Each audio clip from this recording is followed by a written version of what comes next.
The sky was heavy with gray clouds that morning as Richard Wallace stepped out of his sleek black Rolls-Royce and into the quiet of Rosehill Cemetery. He wasn't here as a billionaire or business mogul today. He was here as a grieving father. For 2 years, every Sunday, he visited the grave of his only son, Noah, who had died in a tragic car accident at the age of 19. The pain hadn't dulled, it had only sunk deeper. But today, something was different. As he approached Noah's grave, Richard saw someone sitting beside it, a girl. Young, frail, wrapped in a worn-out hoodie, barefoot, her hair a tangled mess. She sat cross-legged, gazing silently at the headstone. He cleared his throat softly. "Excuse me, can I help you?" The girl turned her face toward him, her eyes piercing blue, filled with sadness.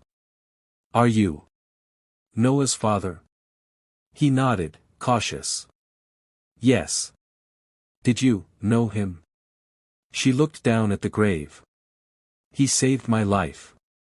Richard was stunned. "What do you mean he saved your life?"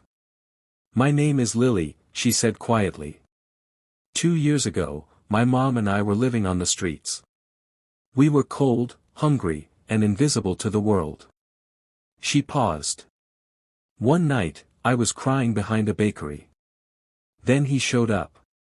Just this random boy with kind eyes. He gave me his jacket. Bought me food. Sat with me and said, 'You're not invisible. You matter.'" Richard felt like the air had left his lungs. That was Noah. He came back almost every night after that. Sometimes with food, sometimes just to talk. He made me laugh when I had nothing left. He never told me his last name. Just said his name was Noah. Richard's heart ached. His son had been secretly helping a homeless girl. He had no idea. "Why are you here?" he asked. Lily looked at the headstone again. "I kept coming back to that spot, hoping I'd see him again. But then I saw this grave, and realized he was gone." They sat in silence for a moment, the wind whispering through the trees. "He never told me," Richard said softly. "I thought I knew my son." "He didn't want people to know," Lily whispered.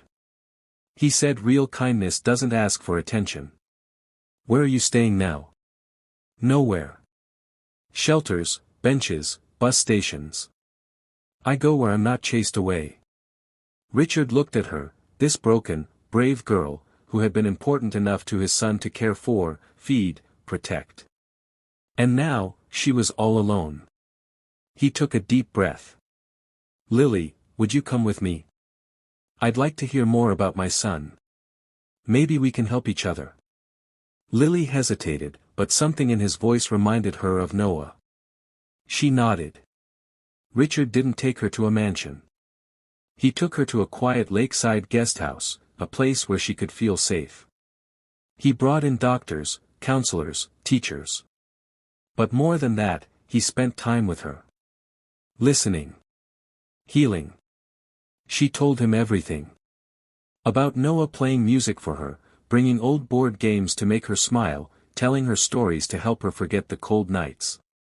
Richard began to smile again. Cry again. Feel again. Every Sunday, they visited the grave together, no longer two strangers, but two hearts bound by grief, love, and memory. One afternoon, Richard was sorting through Noah's old belongings when he found a letter addressed simply, to the girl behind the bakery. He opened it. "Lily. If you ever read this, I hope you're safe. You reminded me of what really matters. If something ever happens to me, I hope my dad finds you. He's got a good heart, even if it's buried under business and loss. Tell him I love him. And tell him, you're family now. Noah." Tears streamed down Richard's face. In that moment, everything changed. In the months that followed, Lily returned to school with private tutors. Not because of pity, but because she had potential. She blossomed, healed, and smiled again. Richard stepped down from his company and launched the Noah Wallace Hope Foundation, dedicated to helping homeless youth.